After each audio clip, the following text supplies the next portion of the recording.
We will, of course, bring these views to you as we have them, but due to ground station coverage, they do come in and out here and there. But every moment that we can, we will certainly be sharing these with you. I also wanted to point out quickly that the window near kids' feet was so much brighter than it was just even 5 minutes ago. We're going to be seeing that in stark contrast as soon as we get the EVA, or with the hatch open and EV1 out there. Yeah, it's kind of interesting you mentioned that, because as you're going around the Earth as fast as you are, right, in 30 minutes or 45 minutes or so, you can be passing in and out of that sun and going into shadow. And so that brings its challenges as well, because the temperature can change pretty drastically just in those transitions from night to daylight. And so it's an interesting moment when you're passing through that time. That's actually one of the reasons that the visors have this new coating on them, different than when you wore a similar helmet. That coating actually helps to insulate the individual inside the suit. So when they're looking at the sun. Dragon SpaceX, a reminder, after the initiation of primary O2 flow, EV1, EV2 will need to adjust Vox threshold low following primary O2 flow initiation. EV1 copies. EV2 copies.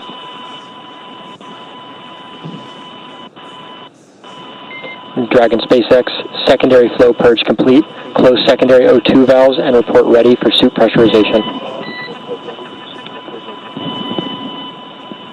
EV1 closed. EV2 closed. Support 1 closed. Support 2 closed.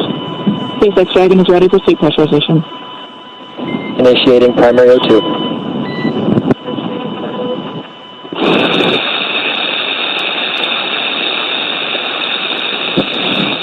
This is normal. This is with the airflow coming through the crew members on Vox, meaning that their microphone is on the whole time. So Sarah and Jared are going to be adjusting their audio levels as this flow continues to help regulate that. Yeah, the Vox will kind of attenuate, so it'll sound like this now, but as we get through the spacewalk, it'll kind of come down, and you'll just hear voices a little bit more clearly. Their voices are actually going to change too. Like, did that happen to you? Did that throw you, Mike, the first time you heard that? It absolutely did. Yeah, because you're talking and you're going, who is that? Right? You don't realize how much different it can sound. Yeah. Your voice can sound in that lower pressure environment. Yeah. Speaking of lower pressure, we can see the pressure changing there with the telemetry in the bottom left-hand side of the screen. So we can see that suit pressure going up, and we're able to keep tabs there as well with the Dragon pressure. So Dragon on the far left circle, that's the pressure within the cabin, and then suit, obviously that's the pressure within the suits. So we'll actually be able to, and I think we've kind of been able to see it already, that these suits will inflate a little bit, look a little different. And we were talking about the visors before, so when they're in the sunlight, that coating will help keep them cool and not overheat them, and then when they're in shadow, it'll help keep them warm. So, and it's also like your sunglasses as well. Yeah. Right? Serves that purpose. All right, so at this moment, the suits are getting their primary pressurization. This takes about 3.5 minutes, a little bit less, and then we're going to go through those actual suit leak checks. The crew will probably get a reminder they have to stay really still when we do those leak checks, and I always was kind of wondering, like, why the heck? And like, if you bend your arms, you're actually going to start, changing the volume inside the suit. That'll cause pressure spikes, and so that's right. You got to stay really still. Yep. And then after we get through the leak checks, we're going to go through kind of that final pre-breathe where they're going to hang out in that 100% O2 environment just to continue purging all of that excess nitrogen. Suit pressure stable and purge complete. Activate secondary flow on. Report when complete.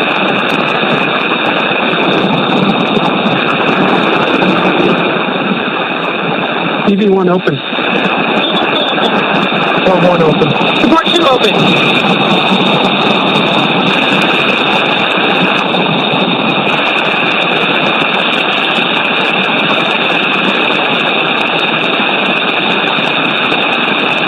right there. They finished the purge and they did a quick reinitiation of that secondary flow check. Response, close secondary flow and report when complete.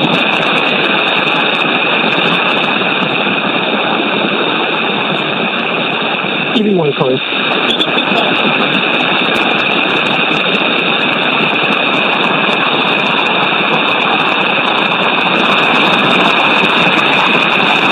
What's your close?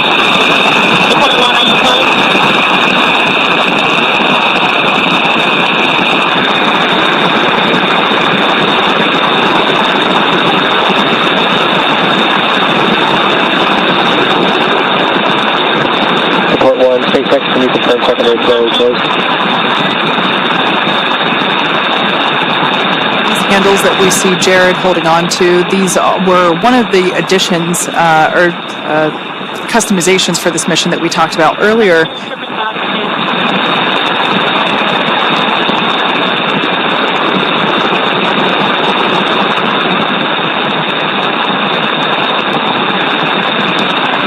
Support 1, SpaceX contact.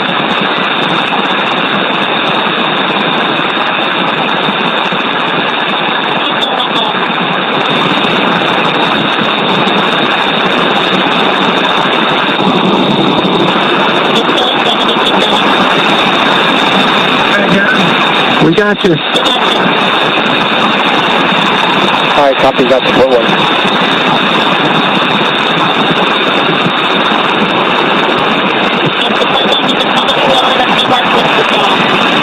Copy.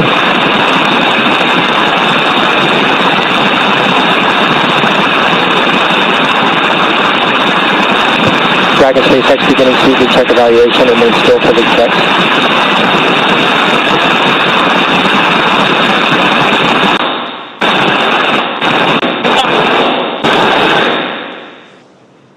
Once again, that background noise is expected. That is the microphones and the flow of air within the suits. So we're trying to stay quiet to, along with you, listen in on what the crew comms are as they go through. We're also going to get views in and out, as we mentioned before, due to ground station coverage. Continuing suited 3 days.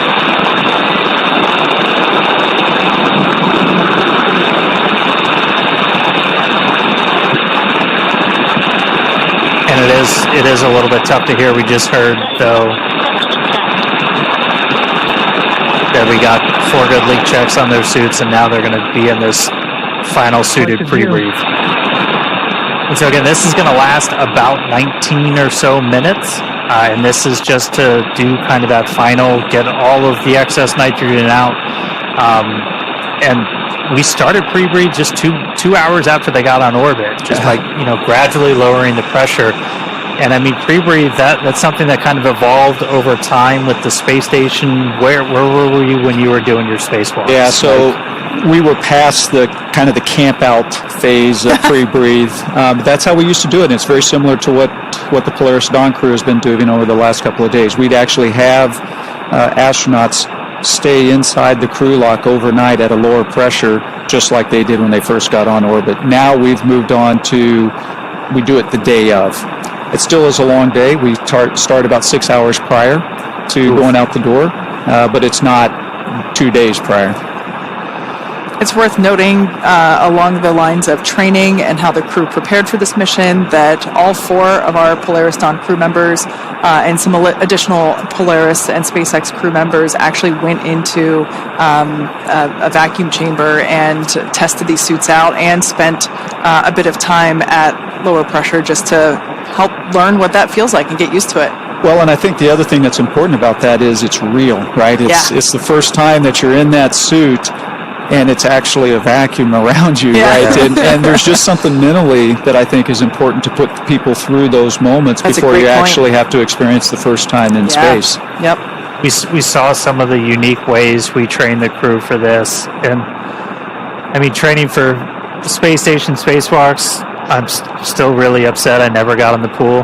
That looks like one of the coolest parts of being an astronaut is not being in space, but just doing some of this training.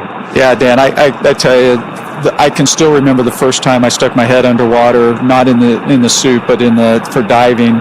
But you can hear the comms of everything that's going on through the water like that, and it just gives me goosebumps to think about that. It was a really neat environment, but it looks like these guys had a pretty neat way to train as well with the harness that would hoist them up and out and all of that. That's pretty impressive. Yeah, we definitely created some rigorous new training for the best we could simulate an EVA while still on Earth with hoists and it was a lot of fun to watch them train. We'll be back on board with cameras in 3 minutes.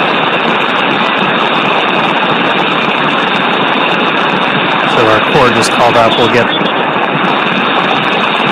get views back on board in about 3 minutes. As Kate talked about earlier, we're using ground stations for our video coverage. All of our communication with the astronauts are through TDRS, so tracking and data relay satellites. So we'll have constant audio, but that video, we need those ground stations. But right now they're in that pre-breathe. That final pre-breathe still. We started our spacewalk about 13 minutes ago. We initiated O2 flow to the suits. That time was 3:12 a.m. Pacific, 10:12 UTC. I did some quick math. Took me 13 minutes to do it, but I did it. So once they're through this pre-breathe, we're going to start getting into some really exciting parts of the spacewalk.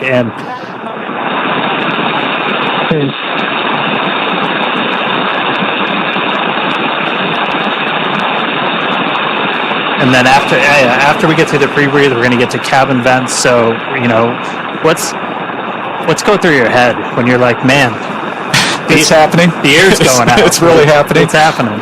Yeah, I tell you, it is a long process to get to this point, right? They've been prepping for this for 2 days, right? And one of the hardest things I found about the spacewalks is the waiting. Hurry up and wait. Hurry up and wait, right? You are so ready to go out and to do this mission and to go out that hatch, and it just takes time. And I think that's one of the things you talked about, my fifth versus my first. Your fifth, you kind of understand how long it's going to take. You have a better appreciation for how long it's going to take. And so you literally find yourself in these moments when you're kind of waiting through this pre-breathe or you're waiting for the airlock to depressurize. You just kind of find yourself just floating there, kind of zoning out, trying to keep yourself calm and relaxed and until that moment when it's game time. Yeah. Just a quick mention, we're about a minute out until we get those views back inside the cabin. The view that we had previously was our Dragon tracker, which if you want to see where Dragon is, you can actually look that up as well. We have it on our website, spacex.com/follow-dragon. But yeah, just as a reminder, our crew, they are in their designated, Jared's not, but our crew members, basically Sarah and Kid, have switched their seats for the EVA. Last time we were able to see inside the cabin, we saw Jared awaiting to open the hatch, so he wasn't in his commander seat, but Sarah is now sitting in Scott's pilot seat, also known as seat 3, and then Anna is on the far left side, and Scott is on the we can see it there, on the far right side. And also just a reminder, their call signs for these EVA operations, Anna being support 2, Kid being support 1, and then Sarah being EV2 and Jared EV1. Representing that Jared will exit first, do his activities, which include just some mobility testing of the suit, and then Sarah will go out and perform the exact same testing once Jared comes in.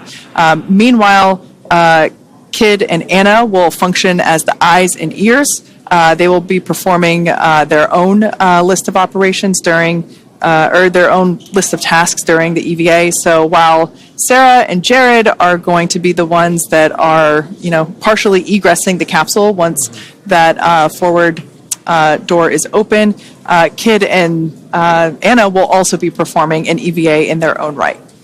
That's right. And we talked about it earlier, first time 4 people exposed to the vacuum of space, that's There's a lot of firsts in this. That's going to be a really cool first, not just for us and Dragon.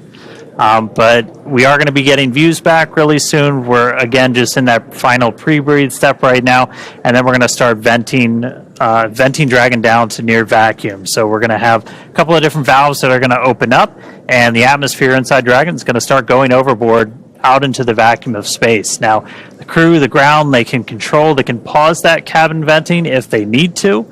We can pause and resume.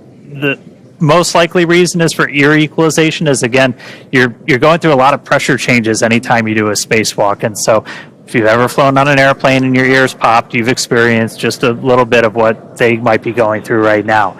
Once we start cabin venting, if we terminate or abort the spacewalk during that venting, we cannot start again. We talked a little bit earlier about how consumables are like the thing that really drives you.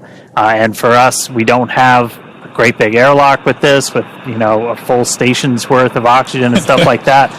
So Seated pre-breathe complete. Confirm clearance for venting at pre-breathe, please.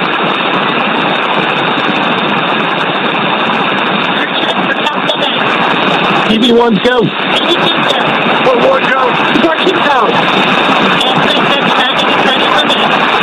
Copy, initiating cabin venting. There we go. That is great news. Exciting. So that breathing of increase, that pre-breathe where they were breathing increased oxygen, we just heard that they're good. They all 4 crew members gave the go. So now we're going to vent the cabin.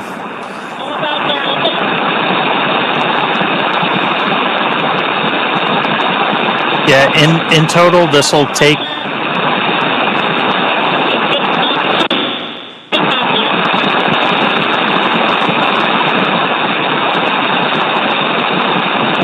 In total, this will take about 8 minutes, and the graphics you see on your screen, that's live telemetry, everybody. So you can see the pressure inside Dragon starting to tick down.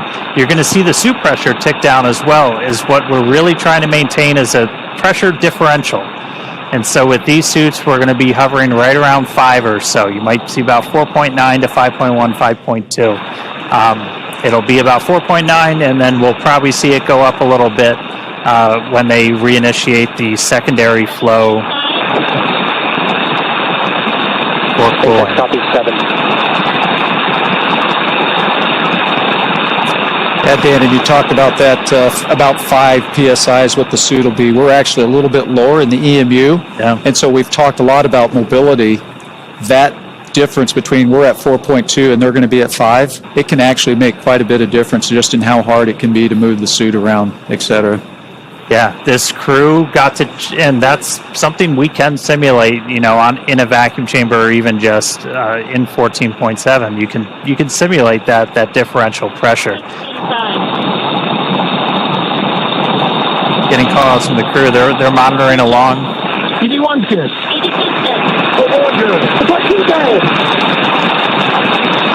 We're going to hear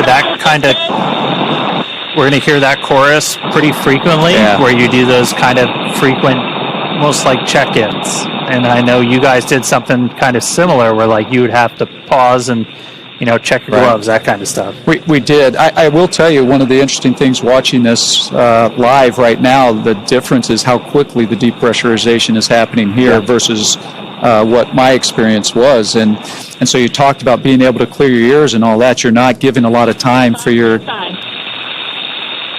ears to adapt to that lower pressure. So this seems pretty quick to me.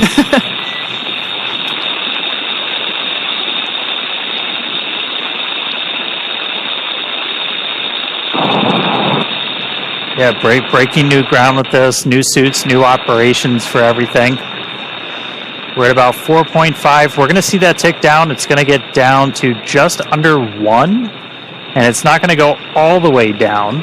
And then what we'll actually see is we've got a capability to open the hatch automatically. We've got a motor in it, but Jared's actually going to unlatch it, and he's going to give it a little tug to kind of break the seal, any of the kind of the stiction in the hatch itself, and that's going to kind of take the capsule down to its final vent before Sarah, who's at the displays, she's going to command the hatch to actually open. that's a good point. And there will be slightly more pressure inside the capsule, so really just helping. 4 psi, seat pressures look good. SpaceX copies 4.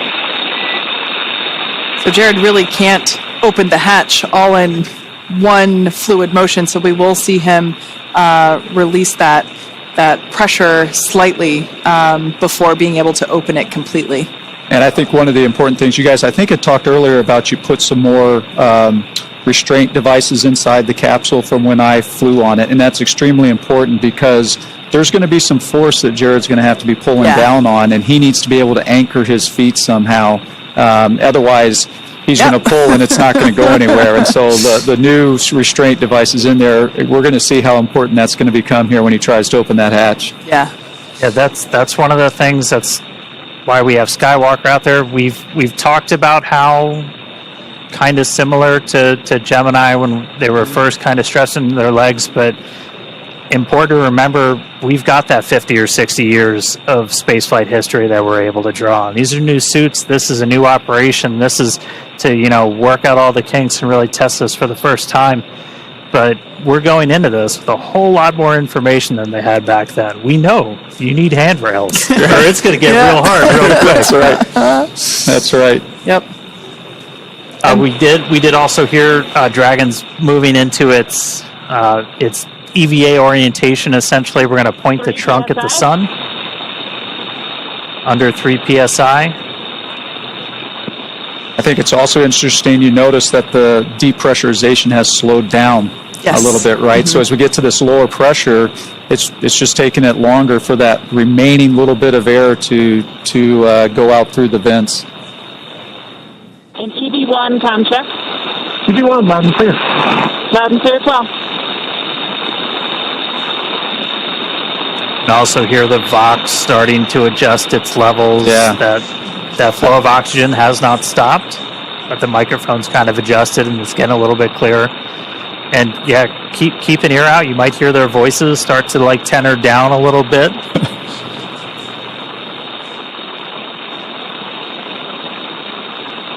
I do think that's an important point, Dan, that how important comm is, right? And when it's compromised a little bit just by that extra airflow and the Vox not keeping up with it right away, how challenging it was just to hear those calls, and they can be some pretty important calls. Of course. Comm is just critical.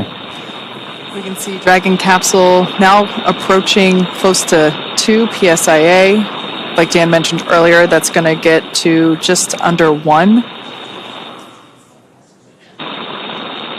It's incredible to think that, the Dragon capsule in all of its power and glory and awesomeness, the new capsule is around their bodies, right? Yeah. That is what is going to protect them from the vacuum of space. And, just seeing how, even though it's puffed up and we know that it's, holding that pressure, it still looks so cool, for lack of a better word. 81's good. 82's good. Oh, we're good. Supply 2 dead. Yeah, you really have 4 mini spaceships in there. Pressure approaching 2 psi. I guess that means we have 4 aliens in there too. Yeah, that's right. Dragon SpaceX, less than 1 psi from hatch operating pressure. We have a TDRS handover in 2 minutes. We are going to wait until after the TDRS handover to command into hatch open prep. TB1 copy.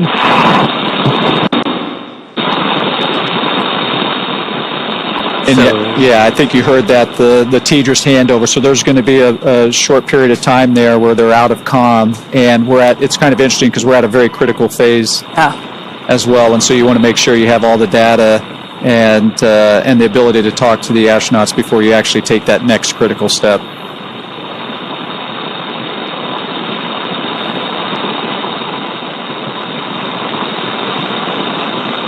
We'll see it. We're seeing that pressure continue to tick down.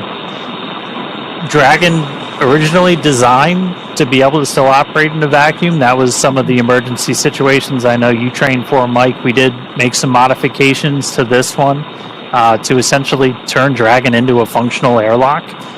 We added some additional vent paths We do use like some of the same ones that you guys use to like pressurize the vestibule and stuff like that.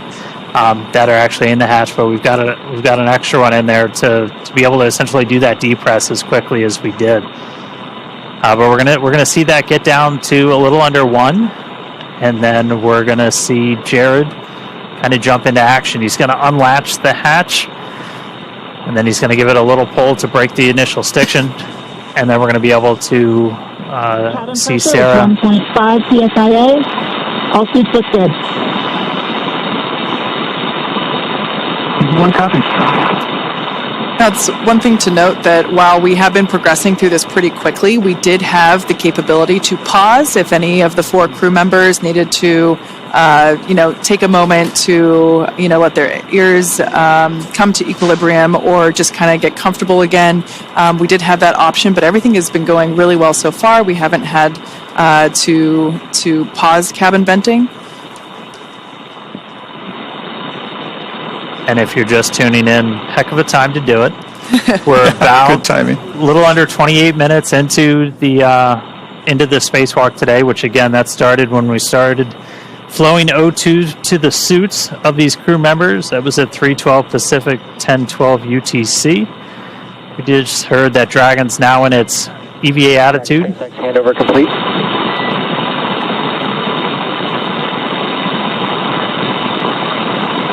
So again, we've got Dragon's trunk pointing towards the sun. We are with you on board, watching through the cross view.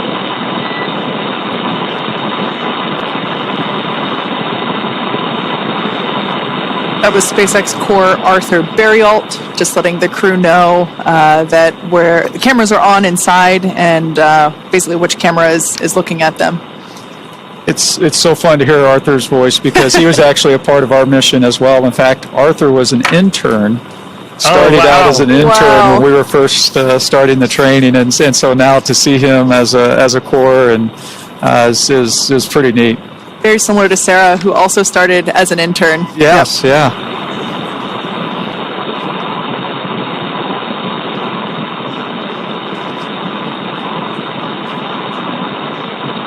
Right, we're coming up on 1 psi. You saw the light change a little bit through that window as we're in our EVA position, trunk facing the sun. That's going to help us with thermal inside the capsule and on the crew suits. Also going to make sure we're maintaining that optimal pointing for communications with the TDRS satellites. Once the hatch is open, we're going to disable any of the Draco thrusters that point forward, because you don't want thrusters firing off when a crew member's outside.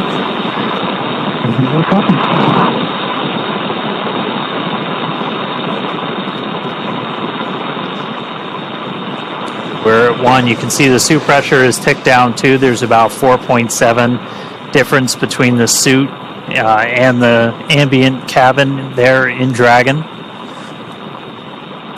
That umbilical that you see there just to the side of Jared, that will continue to flow the air into his suit, as well as provide telemetry and communications connection.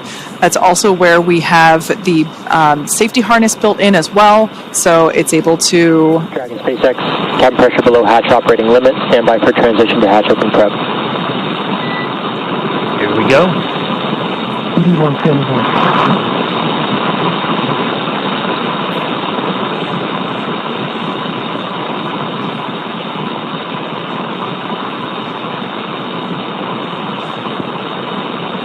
Mike, did you get to open the hatch? I did.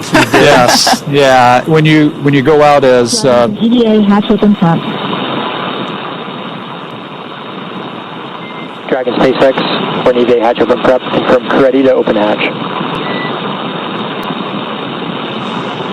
That is great news. Hatch opening. EV1 good. EV2 good. EV1 good. EV2 good. SpaceX, EV1, we're ready to open the hatch. SpaceX copies. Dragon, you are go to open hatch. Go. Exciting. Copy that, SpaceX. Go to open the hatch. Mike, as you mentioned before, that continuous communication. Hatch handle.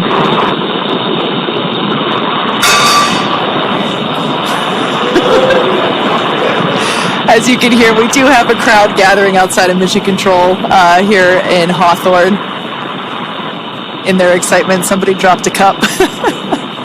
We can see our commander, Jared Isaacman, now turning the crank, which allows the that top hatch to open. We'll see him give it a pretty heavy... EV1, hatch is visually indicating open. SpaceX copies. Stand by.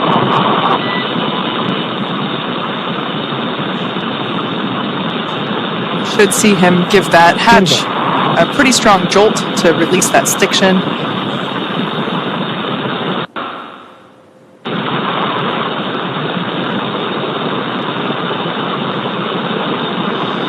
Hatch is now unlatched.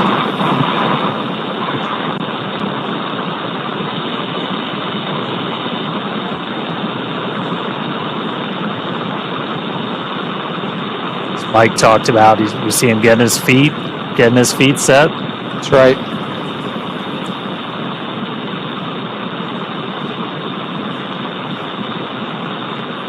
Dan, you'd asked if I'd gotten open the hatch. So when you go out as EV1, just like Jared here as EV1, that's typically the role for you is to open that hatch. And you guys have to draw straws, fight over who gets.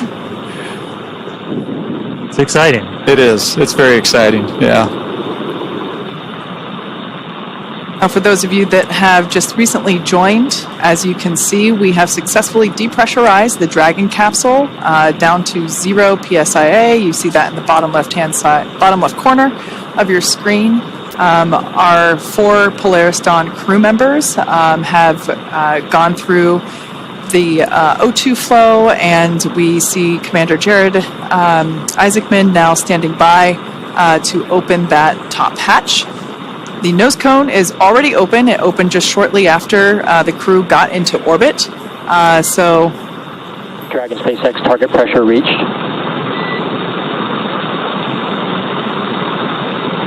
Copy that, SpaceX. I'm unseating the hatch now. Jared now opening Dragon Resilience into space. So we saw some motion on the hatch. Again, he's just giving it kind of that initial tug. And then Sarah gets to push the button to swing that hatch open.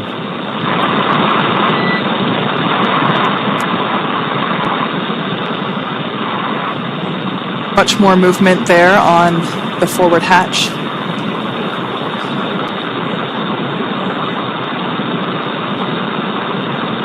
Must be pretty exciting for Jared because that center part of Dragon SpaceX, that's a good brace. We're going to have you repeat the operation. Center of the hatch actually has a window. SpaceX, the hatch is unseated. Copy. Let's give it another pull.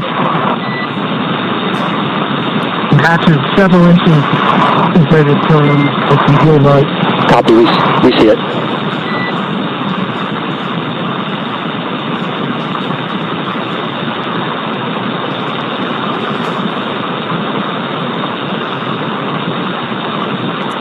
Looking out that tiny window there in the forward hatch, knowing he is going to have a much bigger window in just minutes.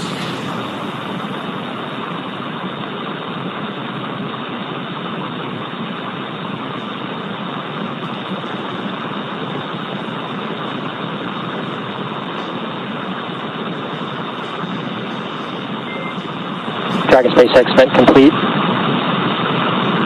EV1 return to seat. Then EV1 copies, transitioning back under the display.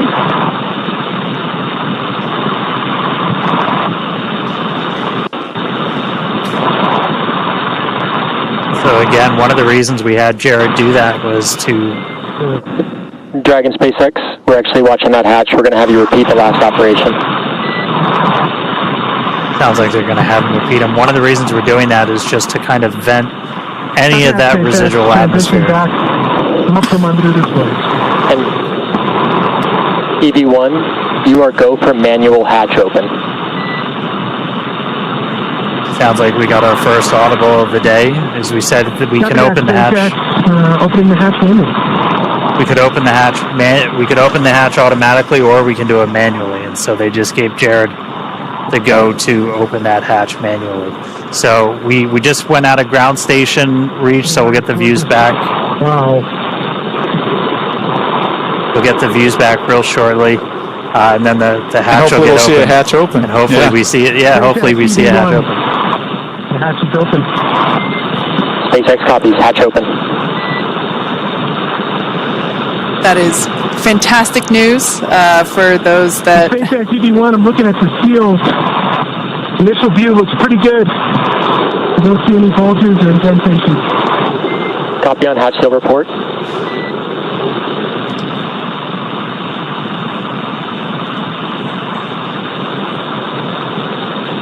Yeah, that seal that you just heard him talking about, it's such a important part for the end of the EVA, right? So that when they close that hatch again, you get a good... Open. Get a good seal of that.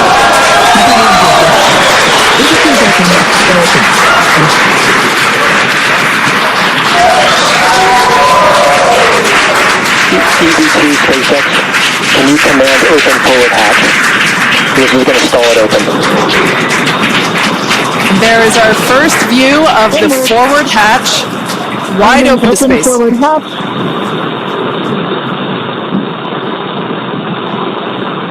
Execute.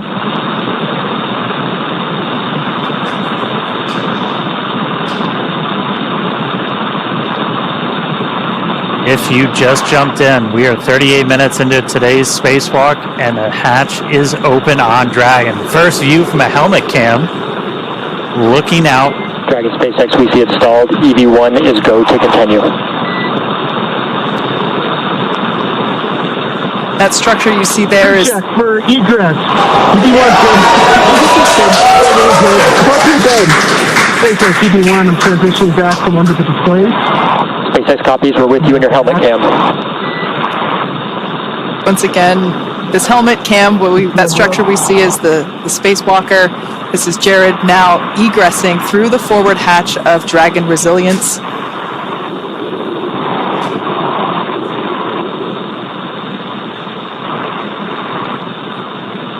These are the first views of the first ever commercial spacewalk.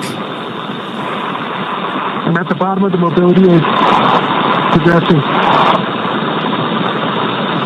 I have a feeling the crowd is about to go wild.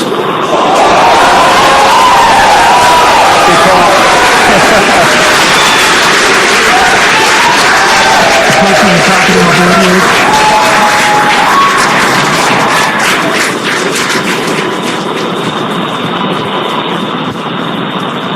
There's SpaceX.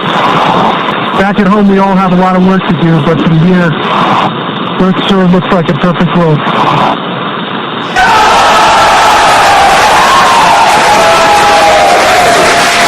Nice, SpaceX. EV1, I'm going to step into Test Matrix 1.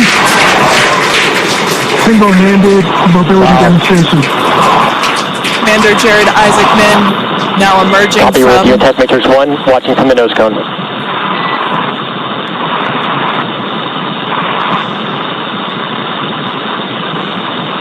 Up, down, left, and right are threes.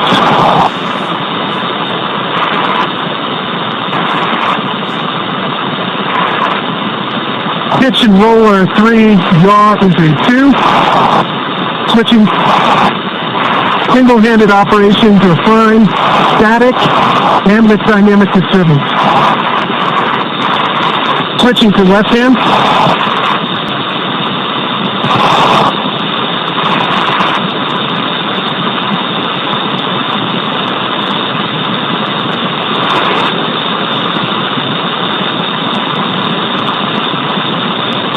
Up, down, left, and right are 3s, maybe a 2.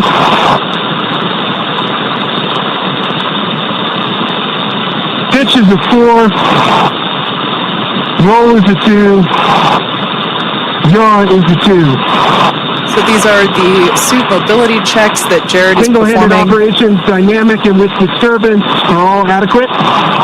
Test Matrix 1 complete. HUD check, 5.3 psi, 48% RH, 33.9 Celsius.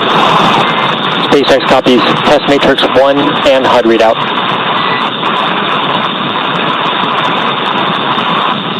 Crew ops check, EV1 good. EV2 set. 1 good. Question code. Okay, stepping into vertical translation. We're going to start with the horizontal bars.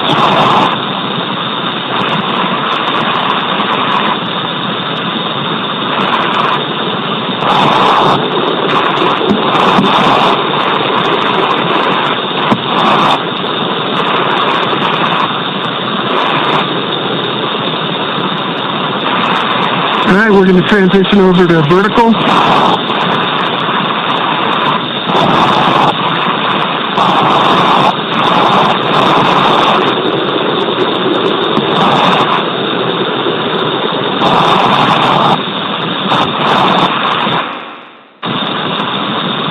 I'd say vertical and horizontal are equally workable, slightly favors horizontal. I'm going to do a max reach. Left hand's at the top of the mobility aid. At the midpoint. You have good video?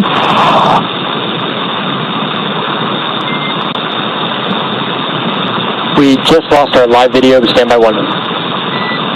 Okay, switching over to max reach, switching hands. Copy that, SpaceX. I'm holding up with the max reach. And EV1, go ahead and continue the operation. We'll let you know we're back on with live video.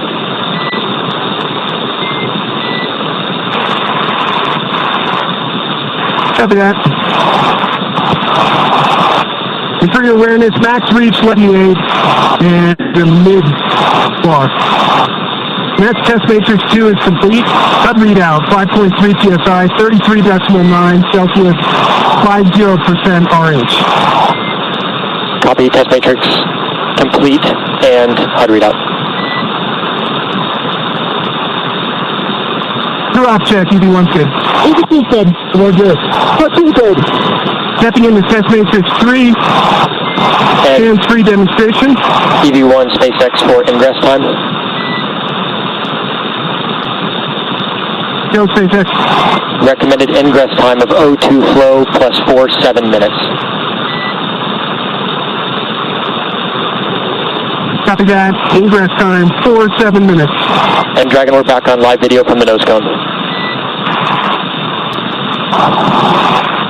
Copy that, SpaceX.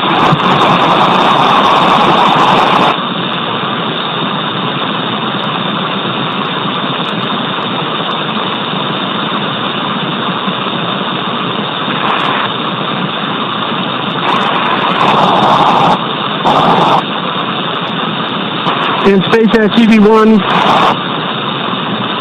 I would say the hands-free demonstration is very comparable to the trainer in terms of the foot restraints. SpaceX copies. And EV1, when you have time, if you'd like to return to the reach demonstration, we'll take a look at that with the live video. Copy that. Test matrix 3 is complete. The HUD readout is 5.3 psi, 47% RH, 33.8 Celsius, and stepping back into max reach. Copy, test matrix 3. And as you can see, top of the mobility aid. And let's get a quick crew off check. EV1 said. EV2 said. I'm good. Question code. Copy that. Okay, max reach, whether it's left or right hand, seems to be about the same. Top of the mobility aid, and then the mid-road. Copy, we see it. Checking up from the bottom.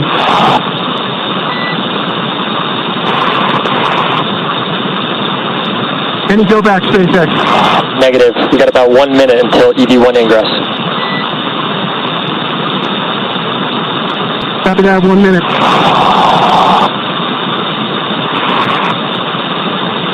Looks gorgeous.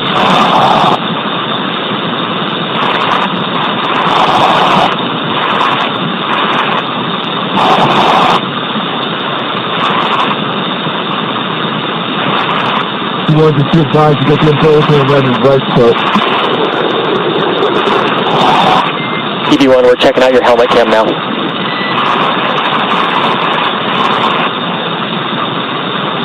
Now I'm checking out your nose cone right now. And looks pretty good. Copy, we'll return the nose cone. See you looking at us.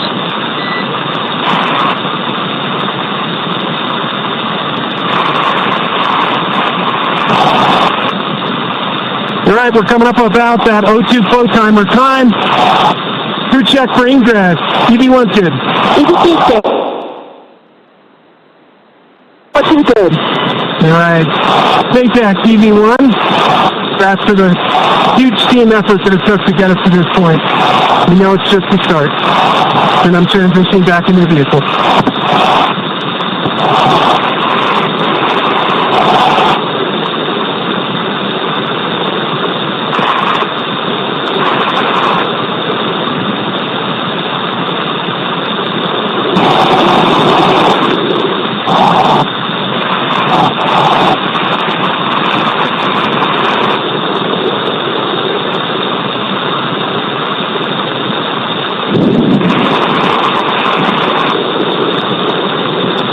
And SpaceX EV1, just taking a quick look here at the hatch shields. From what I can see so far, they look pretty good.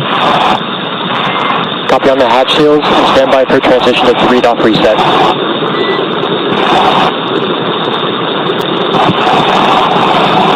Copy that, SpaceX. Good.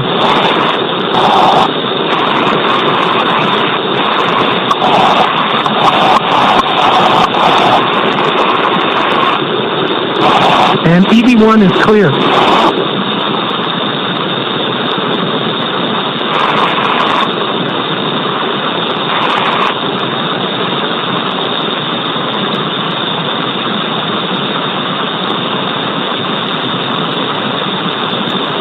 All right, so Jared back inside. We heard him going through what's called the test matrix. It's basically just a bunch of maneuvers using different hands, using the foot mobility. 3-off reset is in progress. Calling out numbers. Right now, though, we're doing, you just heard Arthur call up 3-off reset, so we didn't use any of the forward thrusters while Jared was out there. We're re-enabling them, putting us back in our perfect attitude before Sarah gets ready to go out the door. Fun thing to note, it's still not a perfect vacuum inside a Dragon. It's an open loop system, so oxygen is kind of getting dumped into the cabin as this is going on. So you got a higher pressure in Dragon than you have outside, so we're not worried about thruster pluming. Yeah, now you mentioned Sarah, just like Jared, she will have 10 to 15 minutes outside, perform those same sets of mobility tests as Jared. Like we heard the Corps do with EV1, they will call out when there's 1 minute remaining. SpaceX, attitude reset complete. EV2, go for egress. There's Sarah's clear to proceed. Copy. Crew check for EV2 egress. EV1's good. EV2's good. All good. O2 good. EV2 is going to go stand in the door and then step outside.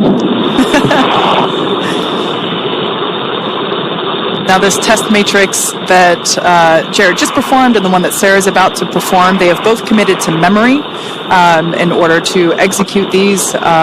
We saw it being done pretty efficiently. I can't believe how quickly that time went by. Mike, we were talking about how your spacewalks were hours and these guys only have 10 to 15 minutes, and it just like that. Yeah, it can go pretty quick, and but fortunately, Fields look good. I see a little bit of a bulge between 14 and 13.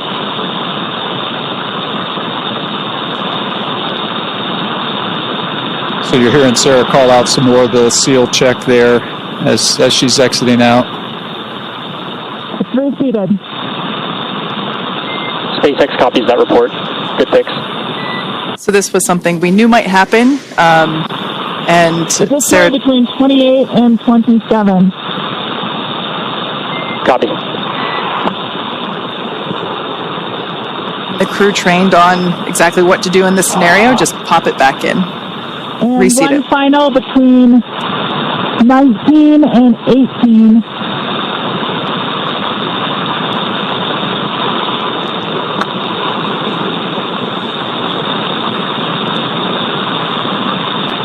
It might be best reseated with hatch closure.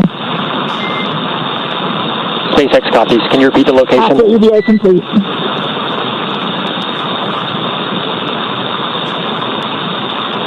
Between 19 and 18. All right, copy. I'll track that and ask again when you're ingress.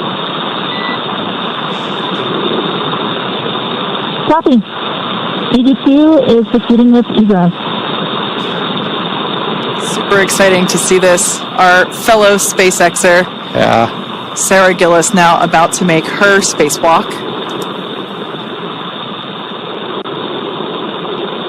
EV1, I'm going to hand this back to you.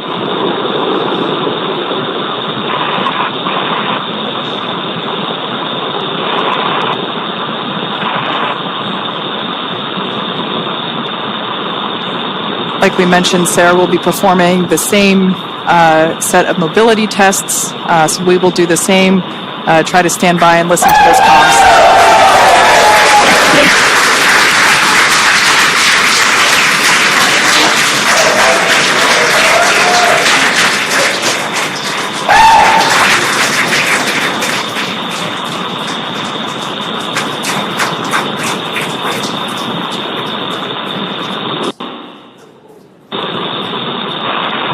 I mean, I said it before, a lot of us work here because we want to do this. All right, stepping into test matrix 1 for single-handed mobility. Really cool to see one of our own out there. That's awesome.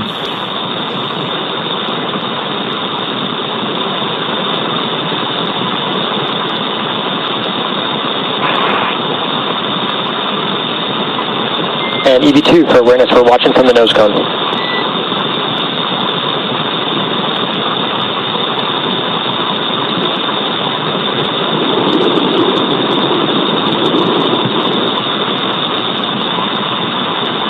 Copy all.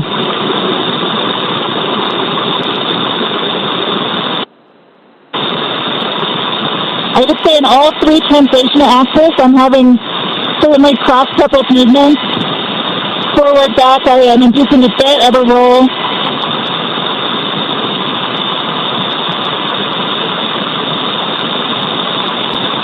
Similarly with left, right, and up, down, a bit of a pitch. But all are achievable, rating of 3.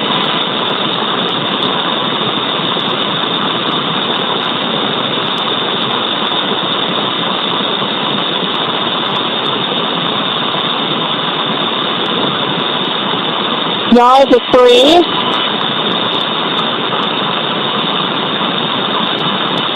Roll is a 4. And pitch is a 3.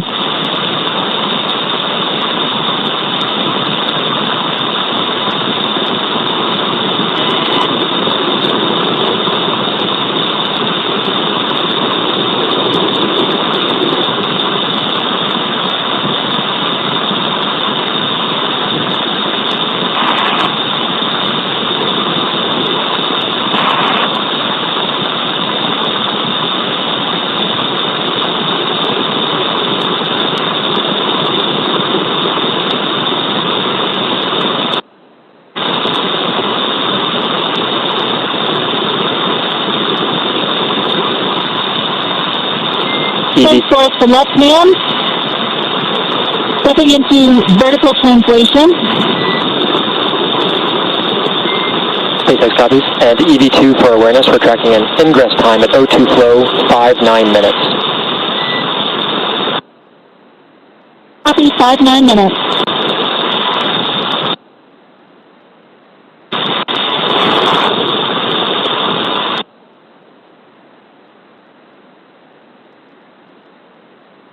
Horizontal bars are definitely preferred.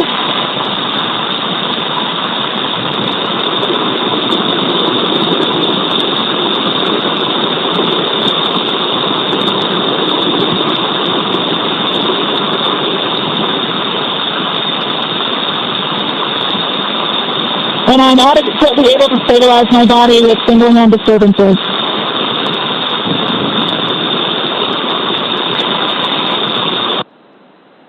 Clear for both left and right. Stepping into max reach, do you have visual? Affirm, we have visual on the nose cone.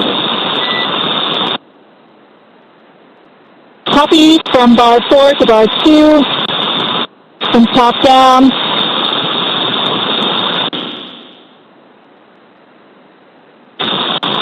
And similar reach from bar 2 up to bar 4. SpaceX copies reach. And EVA test matrix 1 complete, seat pressure 5.25, 33.8 Celsius, 37% humidity. SpaceX copies HUD readout and test matrix 1 complete.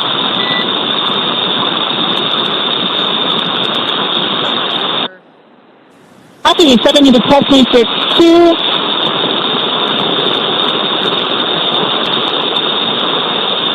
Like we mentioned before, views going in and out due to those ground station coverage gaps. Yeah, we comms are Some of the same.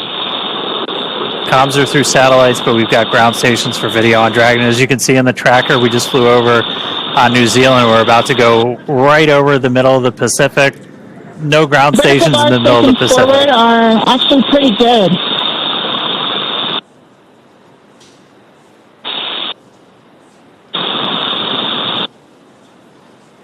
We're hearing the voice of mission specialist Sarah Gillis, our fellow SpaceXer on her spacewalk. She's got about a minute left, and then she's going to start heading inside. And SpaceX with a little more work, they can actually get between almost bar 1 and bar 4 on max reach. SpaceX copies.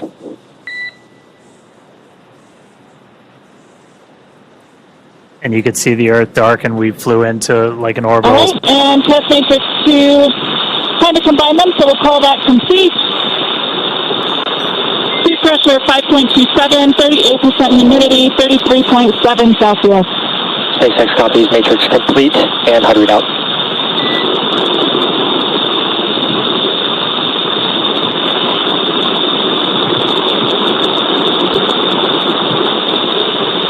Stepping into hands-free demo. I'm able to engage and disengage my feet.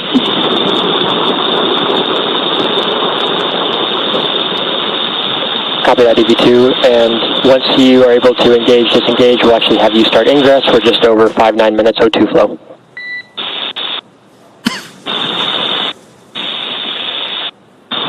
Copy.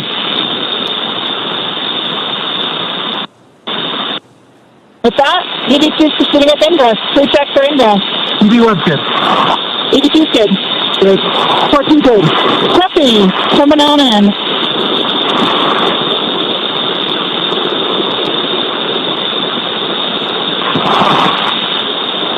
All right, and just like that, Sarah's going to start making her way in. Are clear. Check those hatch seals again. SpaceX copies on striker plates. And EV2, I have one more ask for the hatch, if you can check that out as well when ready to copy.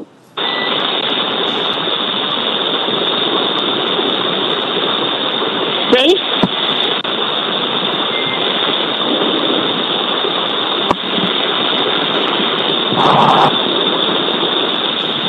And copy. Copy. And EV2, what I'll have you do is, when you ingress, can you get eyes on the hatch handle mechanism and see if the handle has been stowed in the do not stow window, and report if you can see that?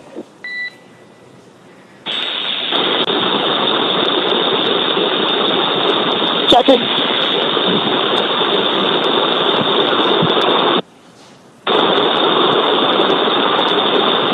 I think it's just outside.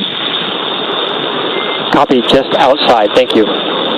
Just outside the range.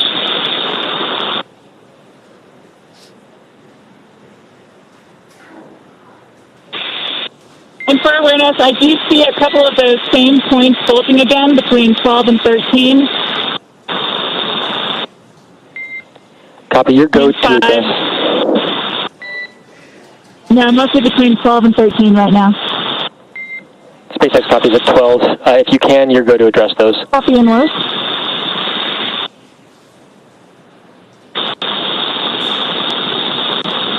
These numbers being called out represent the location around.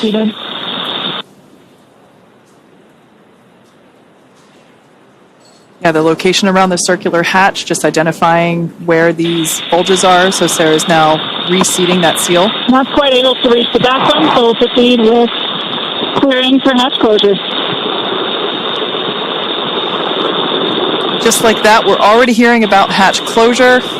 It's incredible that these two EVAs, just in 2 blinks of the eyes, are... ED2 is clear of hatch 2. 2 checks.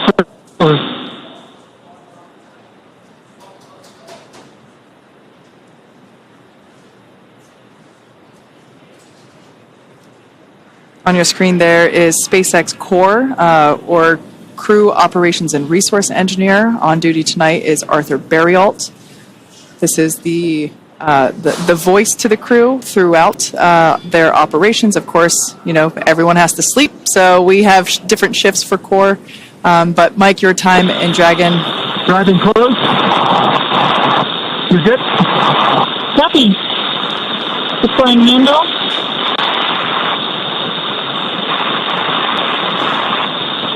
Applying force. And closing.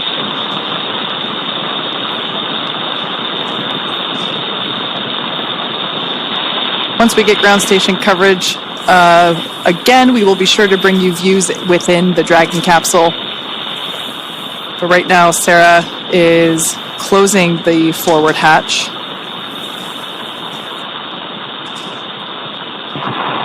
It sounds like we might give the motor a try. He's confirmed the hatch is visually indicating closed. Command hatches verified latch. Okay, command and EVA hatch closed.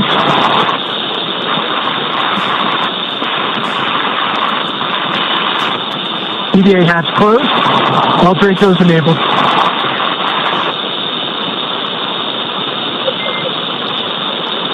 Dragon SpaceX, we see EVA hatch closed and pressure indicates good hatch seal. Stand by for transition to EVA repress 1.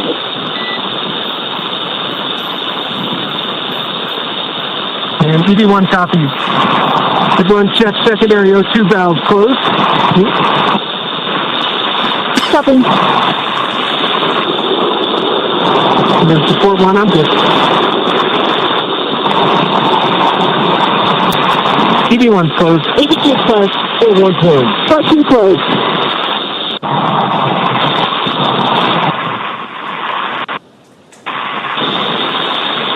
So a couple of real big moments right there. Sarah was able to make sure. SpaceX, we We're in copy. EVA repress 1. We copy secondary flow is closed and agree. EVA repress 1. She was able to make sure that the seals were in good spot. We got the hatch closed. You Okay, can crew, see we're out of a half PSI for 8.3. the pressure starting to tick up.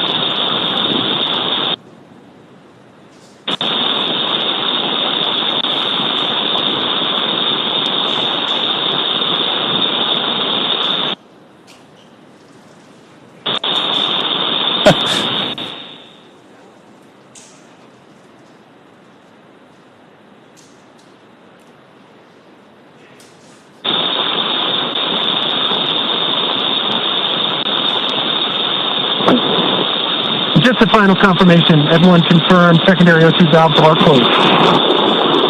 EV1's closed. EV2 closed. 4 closed. 14 closed. Copy that. And we're through 1 for 8.3.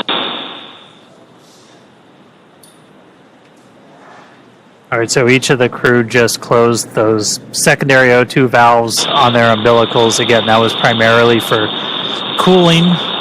During the spacewalk itself, the suit's still pressurized by that primary. And now we're going to start to see the pressure tick up inside of Dragon. Right after they get the hatch closed, they're able to do kind of an initial pressure check. Because again, oxygen, it's an open loop system with these suits still flowing into the cabin. You're able to see positive pressure response showing that the cabin, the hatch was closed and was sealed. We'll still do a leak check on our way kind of back up to our nominal cabin pressure. So we're going to continue ticking up until we're about 8.3 psi, and then we're going to transition into the second phase of our repress.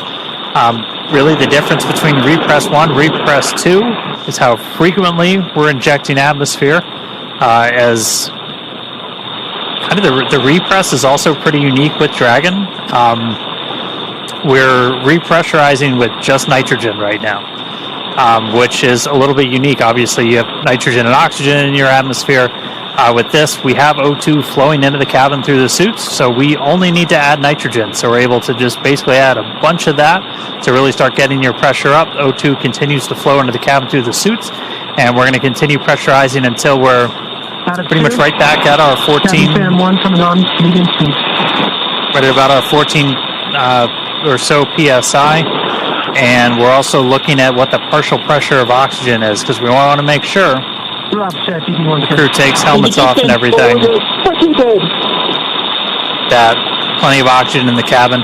And then we're going to change that injection rate to just help with the mixing. Is microgravity, everything's harder, everything's on hard mode, and you don't just have natural convection. So, space station, I think I've heard it a bunch of times, Mike, you just constant noise of fans. That's right. Almost. Yeah, there's you've got to continually recycle that air, and one, to help get rid of the CO2, right? Because as they're taking in that oxygen, they're breathing out the CO2, and we need to get that out of the system, which is another important reason to have that air constantly circulating. Yeah. Man, that felt really quick. It did. That was really cool to see them outside for the first time. And what they were actually doing out there is a bunch of pretty simple tests as it looked, but this is just learning how the heck do you move, because just moving around in microgravity is tough, right? It is tough. Dragon SpaceX, we're about 2.5 minutes from Tedra's handover. PD1 copy. Out of 3. Yeah, that movement is tough, and there is a big difference just of moving around when you're in your short sleeves like we're inside the capsule, and when you put on that spacesuit, it's much more challenging to move around with that on. Yeah, and what they were really doing was just kind of you put your hand on Skywalker, and then you're changing your pitch, you're doing translation up and down and everything. And then the one that I think is kind of cool is max reach, because just going like that is not easy. Yeah, and I think one of the other things I thought was interesting is you heard, I think it was Sarah, talk about the horizontal rail versus the vertical, and how much easier that was for her to grab onto or utilize versus the vertical one. So simple things like that, for us, it's not a big deal. Yeah. But out there in the vacuum and in the microgravity environment, it does become a much bigger deal. And Dan and I, we've never been in space, so we certainly appreciate all of your expertise that you'll be able to share with us throughout this morning's operations, and contributing your 2 cents. Yeah, no, thank you. It was great to be here. Just an incredible moment, not only for the Polaris Dawn, for all of SpaceX, and really for humanity, because it's just one of those small steps that's taken us that much closer to being that interplanetary species. So thank you very much for having me around. Our pleasure. You're welcome back anytime. Excellent. All right. Good to see you, Hopper. Yeah. Thanks. Bye-bye. All right, so repress is continuing. We're a little over 4 PSI right now. Again, we're going to keep that going up until we're a little over 8, and then we're going to change our repress rate. We're basically just going to be injecting nitrogen for shorter periods of time. That's just going to help that atmosphere mix as we get the crew kind of back up to their normal cabin atmosphere that they haven't actually been at for the last couple of days, because we started this whole process right after we got on orbit. Yeah, it was almost like we launched them and gave them 2 seconds to acclimate and enjoy their cute 0G indicator, and immediately stepped into the pre-breathe in order to prepare for today's activity. And really, like you said, let them acclimate and let their bodies adjust. And, the success of that really was demonstrated today by the fact that we were able to step through all of the steps today without having to take the optional and available breaks to allow the crew members to adjust during Oh, sorry, I thought we were going to get something there. Yeah, that we're box getting coming in. the TDRS in and out, Yeah. so like we'll get it back. But So yeah, just the fact that the all 4 crew members were able to just go right along and didn't have to pause as the option was available. I think it's a testament to the preparation that they did before and during. You're up, check. ED1 good. ED2 good. We're good. 14 good. just heard a quick check-in from them, so we're going to keep counting the PSI up until we get to about 8. We are going to do another leak check on the way up to our nominal cabin pressure. As you introduce atmosphere, you're introducing temperature changes, not just pressure changes, and so we'll get to a nice, pretty stable point when we're at 8, and then we'll let it hang out there for a couple of minutes. Let the thermals kind of cancel out. That'll take about 5 minutes to do that.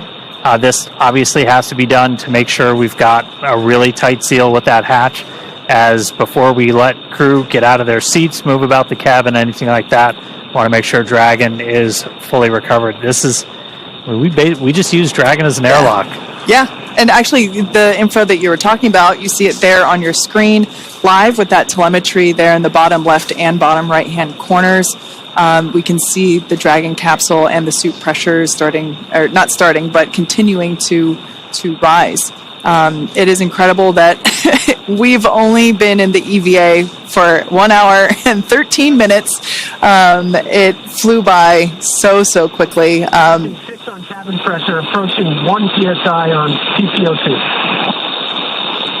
I'm sure for Jared and Sarah, it flew by even quicker. Yeah.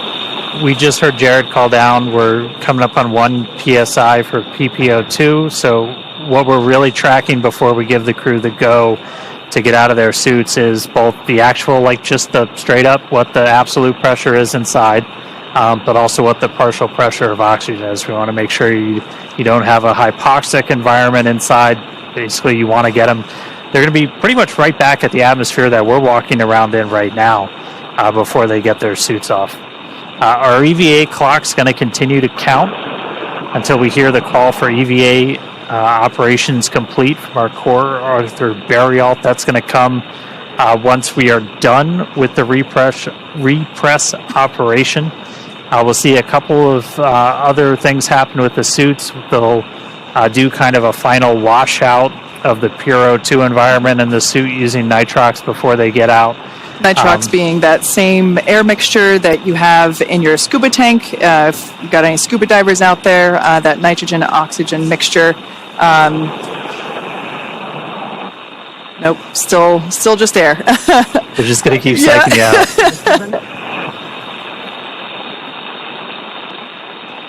We should hopefully be getting video back from ground stations. SpaceX, passing 7. Stand by for transition to repress 2 at 8.3. Okay, copy that, SpaceX. We're following along. Repress 2 at 8.3.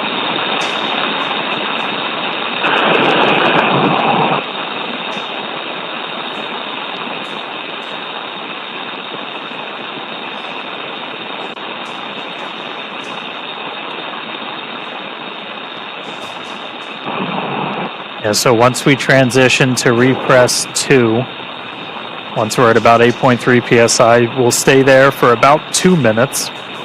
And then once the cabin gets up to 9, we're going to pause the repress, and we're going to do a cabin leak check. This is another kind of critical check. We did the initial one after they closed the hatch, where you're able to do just kind of a, let's look at the pressure. Is it increasing at the rate we expect inside Dragon? Yes, it is. And so we were able to confirm that seals and everything looked good. We're going to do another leak check now that we've got more pressure inside Dragon, just to really make sure that we've got a good seal on that hatch before we finish the operation.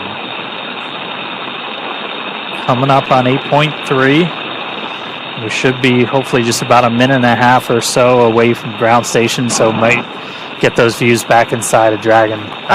Yeah, it would be great to see them post EVA. Now, just like when we were depressurizing the capsule, there was the option to pause. EVA repress 2. Crew ops check, EV1's good. We're good. And yeah, that comms that we're hearing. About a half PSI before we get to the leak check. Dragon SpaceX with you, monitoring for leak check at 9 PSI.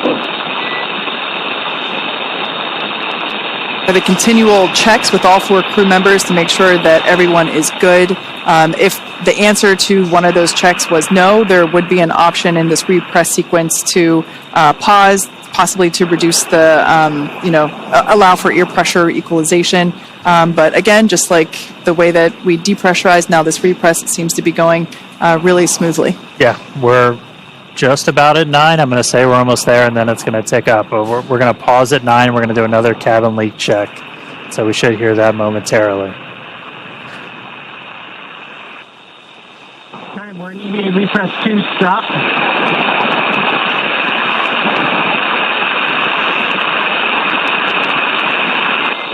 Dragon SpaceX is with you in EVA repress 2, stop. Starting Waiting 5 minutes for thermal stabilization. And we're copy that SpaceX, we're tracking. And crew for your awareness, we do a positive repress rate. We're 30 seconds into the leak check.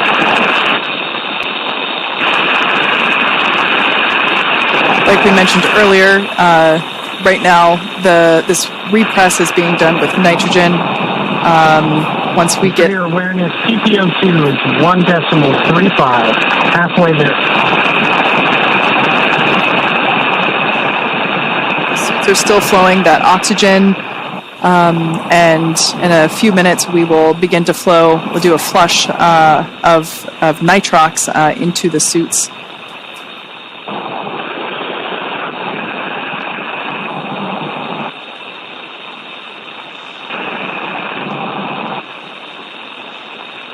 All right, we got our views back. There they are. It's a little sad to see that forward hatch closed again. It's got to be really hard when they tell you it's time to go back in. Yeah. Just one more minute. Yep. Reminds me of when I was a kid swimming in the pool. You know, time to get out. Just one more minute. I mean, it speaks to the professionalism for Jared, for Sarah, for the whole crew, really. Like that's got to be this is something they've been training for years, and it's got to be really hard not to go for those, that extra 30 seconds. But they're true professionals. Yep, they know there's a timeline. We're 2 minutes into the 8-minute leak check. Crew ops check. Everyone's good. Going good. What you say? PPO2 just passed 1.5.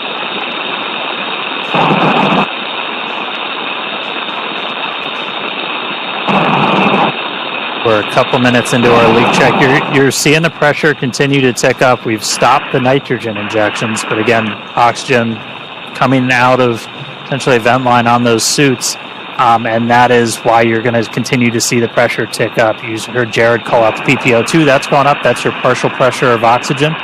We're looking for that to get to over about 2.6, a little bit higher. And then our final actual, just ambient pressure inside Dragon is going to be right around 14.4 or so. And I mean, that's a little bit lower than what we're walking around in now. But if you're at a little higher altitude state in the country or something, that's what you might be sitting in right now in your house. And they haven't been at that pressure since they left her. Yeah. But after we get all the way up there, we're going to do kind of a final flush of the suits using that nitrox that Kate was talking about. That takes them out of that pure oxygen environment, and that's one of the final steps before we'll hear that call from Arthur of EVA operations complete, and that's when our clock's going to stop. Our spacewalk did start today at 3:12 a.m. Pacific, 10:12 UTC. It's continuing to tick up. Ours was unique. We talked about it a little bit with Mike. There's different rules for every single spacewalk. It's fun, a little challenging sometimes to track all of them. Even on the space station, there's... We're halfway through the leak check. Still positive repress.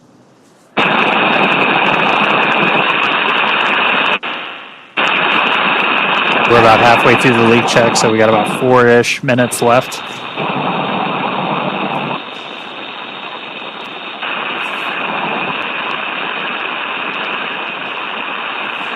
We can see the pressure inside Dragon stabilized during this leak check at 9.4.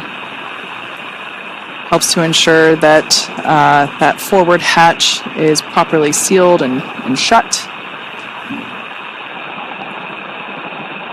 It's very similar to the suit leak check that we do in terms of sustaining a pressure and measuring that pressure over a period of time. Obviously the leak check for the capsule takes a little longer than the individual suit leak checks. But so far, so good. A little bit more than halfway through. Yeah, bigger volume. Check evaluation period start 3 minutes. All right, so we hit... Copy that, SpaceX, we're tracking.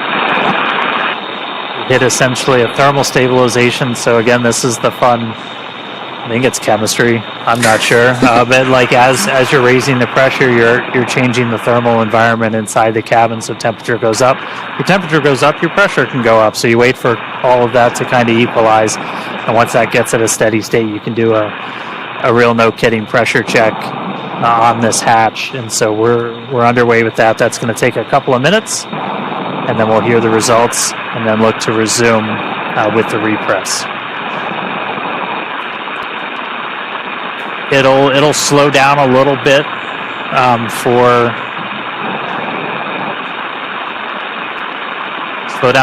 the remaining of the repress. Kind of going in reverse. When we did the depress, that initial, a lot of that atmosphere was flowing over, and once we got down low, it started to slow.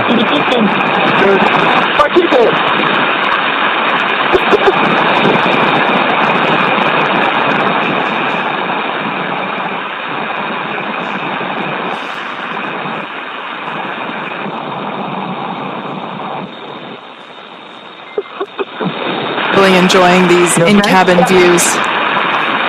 Everyone. Dragon SpaceX for awareness. This leak check is looking good so far, but we're still going to wait the full 8 minutes. Yeah, copy that, SpaceX, we're tracking. Sometimes it seems as though the feed freezes just because everybody's relaxing as the... We're coming up on 7 minutes in the leak check. It's 9.7. CPO2 is at 2.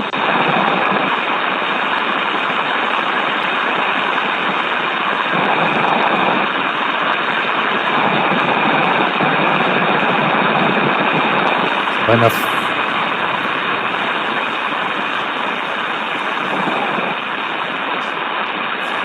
The final minute of our leak check. Reports from the ground, everything's still looking good.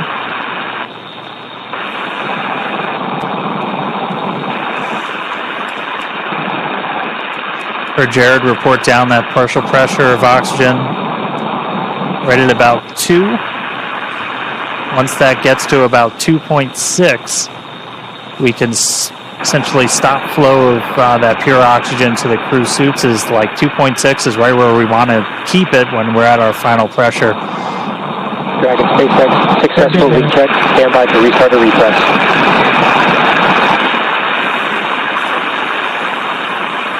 Copy that, SpaceX, we're following.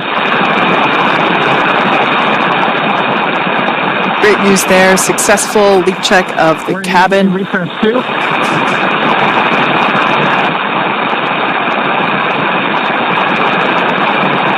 All right, crew, we're in EVA Repress 2. As a reminder, EVA Repress 2 will complete when either PPO2 reaches 2.62 or cabin reaches 1 atmosphere. Right now we're coming up on 10 psi for cabin pressure, and CPO2 is 2.2.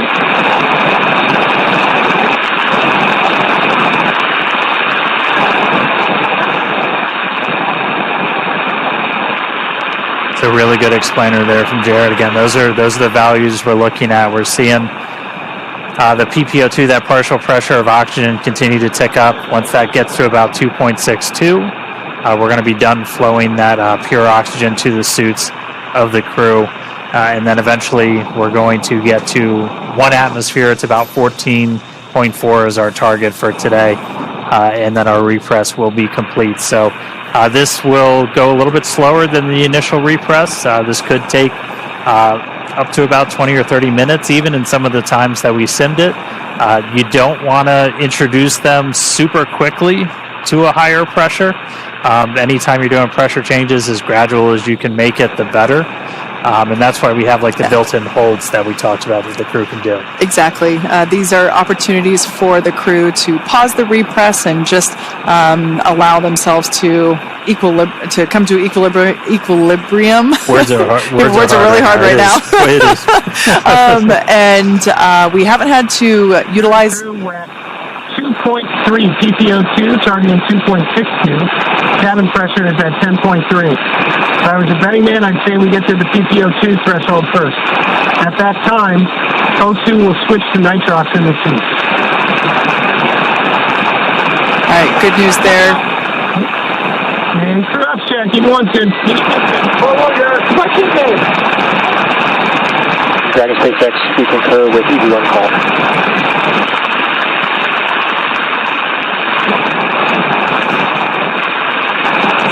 Continuing to repress the cabin. We had a successful leak check, and you can follow along with the repress along with the data there at the bottom of your screen.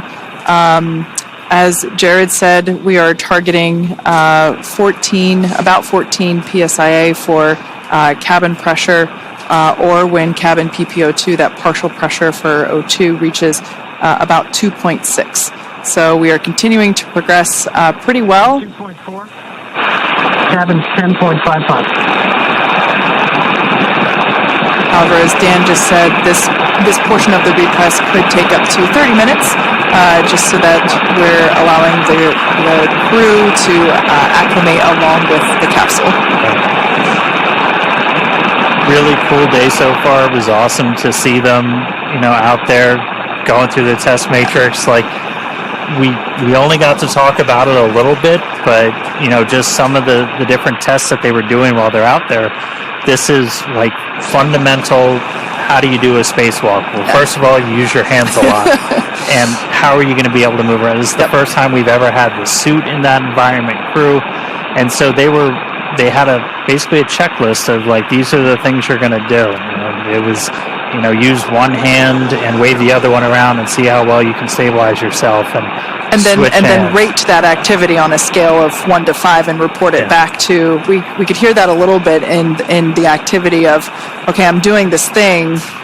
Here's the functionality of that test. Yep. Yeah, and then doing the reach test, doing the up and down, and they did it at the very end. You saw Jared go hands-free for a second, and that was we had a foot restraint in Skywalker as well. If you've ever watched a spacewalk in the space station, you've seen astronauts in the robotic arm getting flown around with just their feet strapped in. That's a pretty critical tool when you're working in microgravity, because otherwise, you go to swing the hammer and like it swings back at you. So you need something to kind of brace yourself, and a foot restraint can be really important. Yeah. It was. We also saw the helmet cam getting checked out. That was certainly a highlight for us to see what Jared was seeing. Even though at that point I think we were in the orbital night, but it was many amazing views, and it went by so quickly. Both Jared and we're back. We got views again. SpaceX is with you. Reminder to start manual timer on nitrox to suits.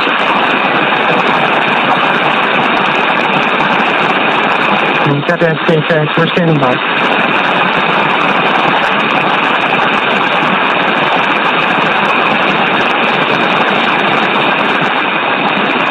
There it is.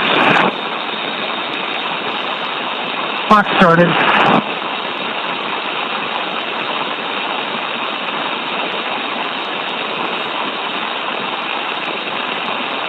we're on nitrox pursuit.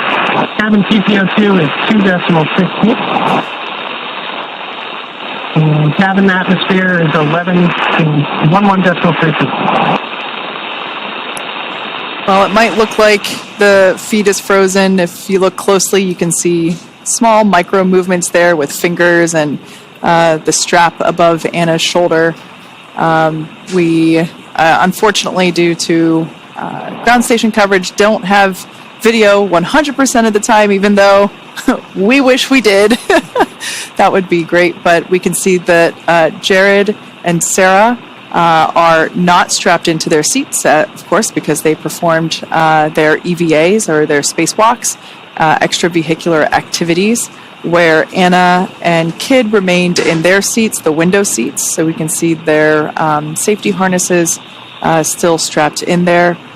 At this point in time, we are continuing with the repressurization of the Dragon capsule, Dragon Resilience. We had a successful leak check. 1 good. 4-1 good. 4-2 good. Commander Jared Isaacman continuing to check in with his three fellow. Check secondary O2 valve open. EV1's open. EV2's open. 4-1 open. 4-1 open. 4-2 open.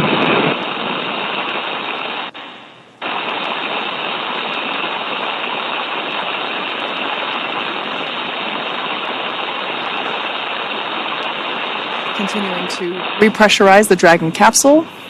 We're targeting about 14.1 psia for the Dragon pressure, which is the telemetry readout in the far bottom left corner of your screen.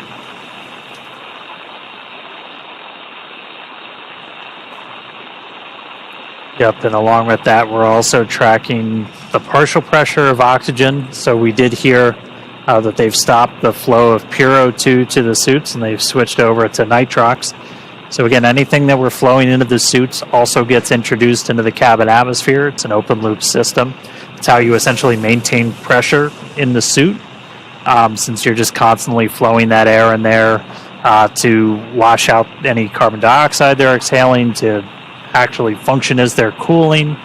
So we're switching over to nitrox just to make sure we maintain kind of the right balance of nitrogen and oxygen in that cabin before they get to go to take their suits off. So we're already at that for the O2, and so we're on nitrox in the suits now, still injecting kind of the pure nitrogen into the cabin itself, and the teams just keep an eye on the O2 levels as we go throughout, and we can adjust our injections as we need to. So we're just kind of hanging out now, waiting until they get to that 14, a little over 14, and then the call we're going to be listening for is going to be EVA operations complete from Arthur.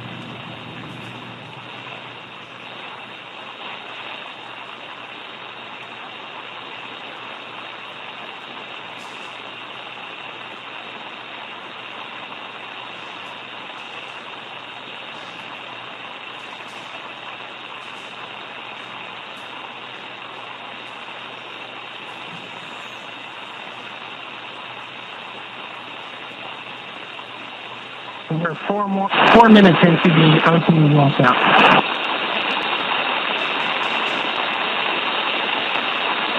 Cabin TPO2 is 2.9, cabin pressure 12.5.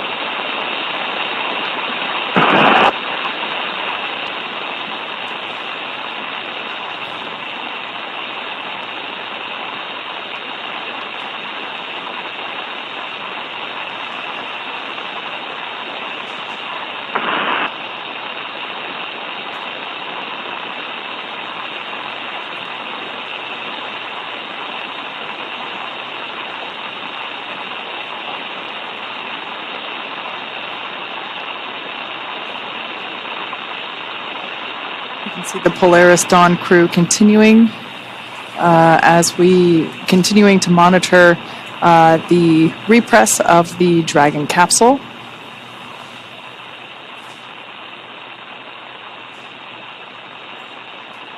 On the far left side of your screen is Mission Specialist and Medical Officer Anna Menon. To her left, or our right, is Mission Specialist Sarah Gillis. Both of these wonderful women are our fellow SpaceX employees. So incredible to see them in space doing amazing things.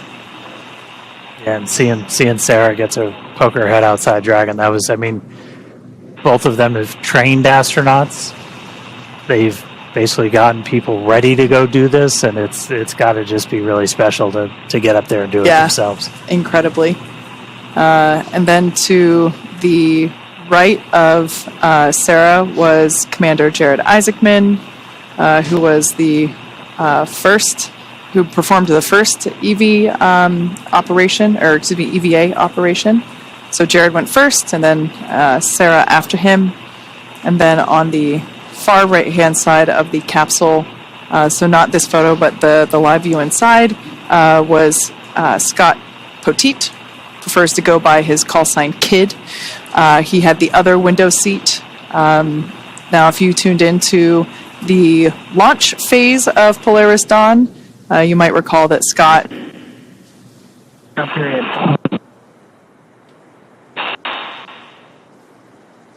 3 PSI. Cabin pressure is 13.3.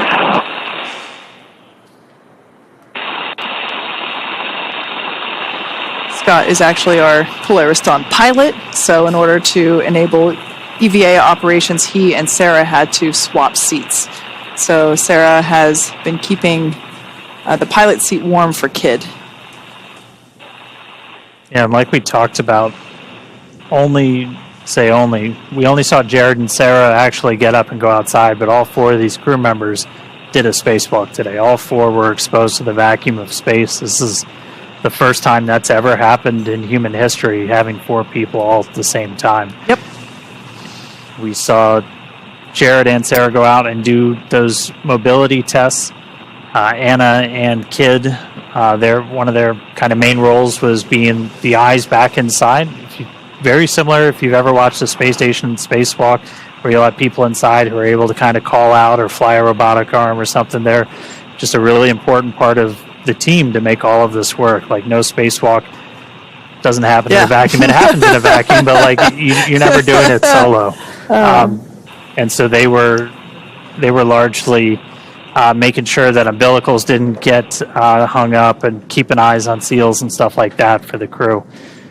So also keeping an eye on the umbilicals in case if it got wrapped around their foot, and just really acting as the assistant coach while the EVAs were underway. Right, we're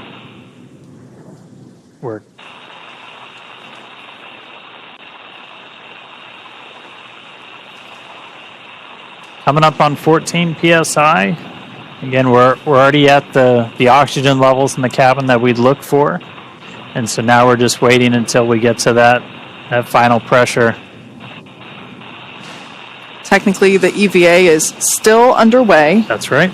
We have not yet heard the call out, EVA complete. That will be coming after we get confirmation that the repress. We're 9 minutes into the O2 washout. Less than 4 minutes remaining. Cabin PPO2 is 3.1. Cabin pressure is coming up on 14.1. I want to review a few things. So when the timer reaches 13 minutes, we're going to shut down the nitrox flow the chutes. Then we're going to close secondary O2 valves, and then you can use your manual vent valve into plate. When your visors, do not disconnect the umbilicals. How copy? One's good. One good. One good. Dragon SpaceX, we are less than 2 minutes from a TDRS handover. But copy your call and plan, we concur. That was Jared just reminding the rest of the crew that when the timer hits 13 minutes, the order of operations. They have that manual valve there, and this is something that we've seen all morning is continual check-ins. EVA repress is complete, continuing suit washout. Copy that, SpaceX research. Great news there. Confirmation that Dragon repress is now complete.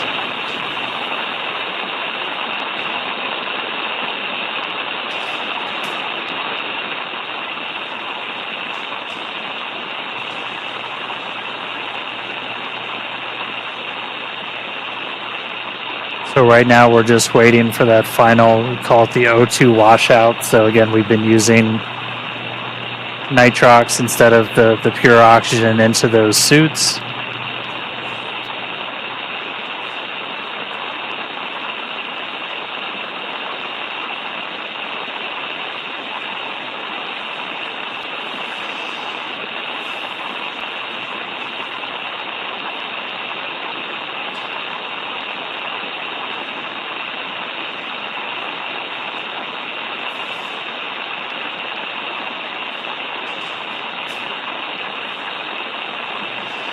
For anyone that has joined recently, unfortunately, you missed most of the fun. You'll have I encourage you to rewind. Yep. Go back about an hour.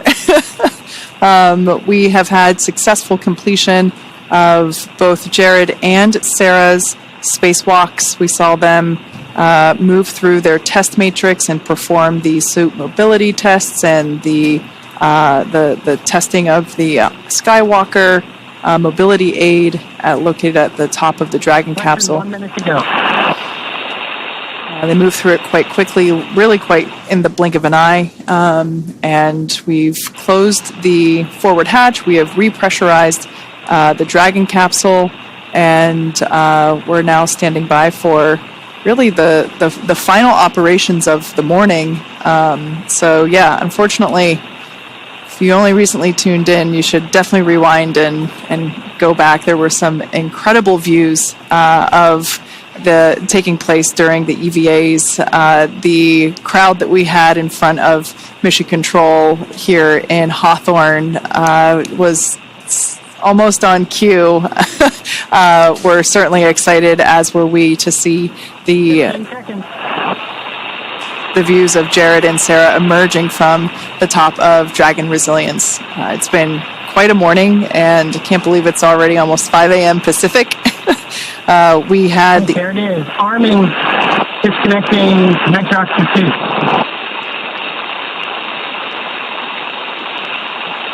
And...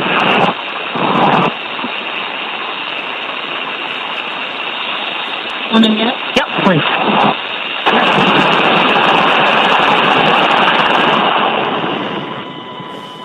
All right, check secondary O2 valves closed. EV1's closed. EV2's closed. 4-1 closed. 4-2 closed. All right, you're going to manually vent down.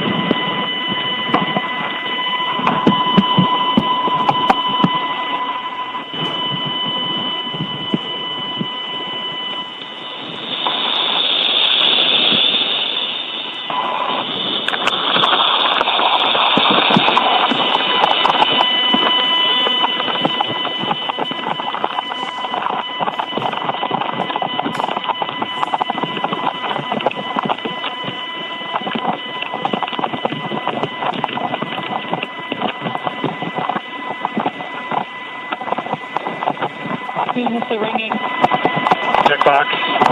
Yes, everybody.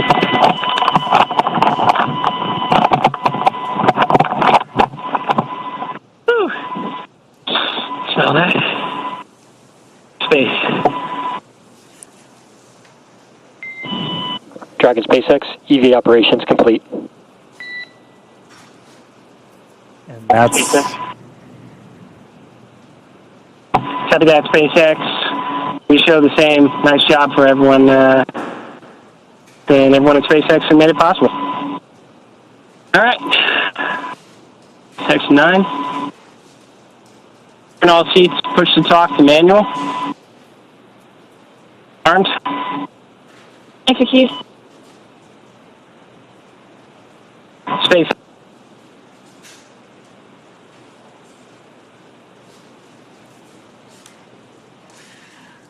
Wow. If you're just joining us, we just heard the call out that EVA operations are complete, which marks the completion. EV1, com check on manual push to talk. Manual push to talk, loud and clear.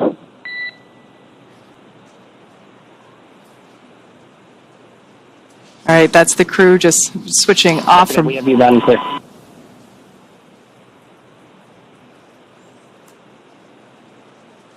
Just switching off from Vox and back on to the push to talk. That silence, really, that's it. That was the first ever commercial spacewalk. We started at 3:12 a.m. Pacific time, which puts us at 1 hour and 46 minutes. The 4 astronauts on board Dragon Resilience performed a suited pre-breathe process to acclimate their bodies for the reduced pressure. After that, the cabin was vented and the hatch door was opened. And Mission Commander Jared Isaacman, he was the first to exit the spacecraft. He got out there. We saw him right as we were starting to get into that orbital sunset. He was able to complete all of his tasks before he ingressed, got back inside a Dragon. We did that quick attitude adjustment, and then it was SpaceX's own Sarah Gillis, the second to exit the spacecraft, do her task for the EVA. Jared and Sarah got back inside. Everybody's reporting back healthy. We had a pretty smooth and nominal repress. Our mission pilot, Scott Kidd Poteet, and our mission specialist and medical officer, Anna Menon, have been supporting the spacewalk throughout from inside. They went through the same pre-breathe, the same depress process as Jared and Sarah. They did a spacewalk too today, and everybody's reporting back healthy. And just, I'll say it again because all the stat heads out there, I know you guys are tracking, our official start time was 3:12 a.m. Pacific, and our official end was at 4:58 a.m. Pacific. That was 1 hour and 46 minutes of spacewalking time. Next, the crew's going to prepare for post-EVA operations. This is powering down everything on their suit. These were only needed, obviously, while they were in there. They're going to be able to get out of their suits next and kind of start moving around the cabin. They turned the Vox off, so we're not hearing kind of like the constant back and forth anymore. But wow, really cool to see him back inside, EVA complete. And it's the work isn't completely done yet. They'll also have to perform some comms checks along with some additional tasks before their seats are rotated back into their pre-EVA position. And all in all, wow, just an incredible view. We've said it already a couple of times before if you're just joining. Dragon SpaceX will be with you when you're ready in 9.3. Cabin atmosphere is looking pretty good right now, very stable.